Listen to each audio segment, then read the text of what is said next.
রাসূল সাল্লাল্লাহু আলাইহি ওয়াসাল্লামের দাদার নাম কি? আব্দুল মুতাল্লিব।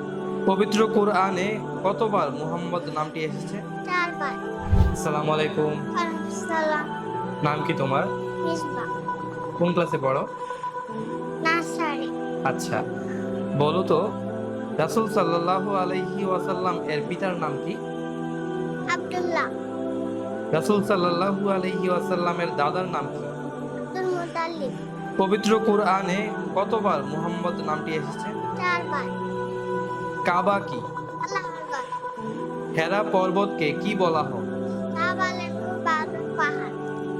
উসমান বিন আফফান রাদিয়াল্লাহু তাআলা আনহুকে কি বলা হয়? জুন্নুরাইন। হামজাহ রাদিয়াল্লাহু তাআলা আনহু কোন যুদ্ধে শহীদ হন? উহুদ যুদ্ধে। রাসূল সাল্লাল্লাহু আলাইহি ওয়াসাল্লামকে কারা পাথর মেরেছিল? তায়েফবাসী।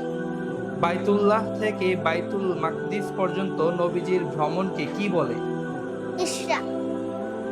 রাসূল সাল্লাল্লাহু আলাইহি ওয়াসাল্লাম কোথায় জন্মগ্রহণ করেন? মক্কায়। রাসূল সাল্লাল্লাহু আলাইহি ওয়াসাল্লাম কি বারে জন্মগ্রহণ করেন? সোমবারে।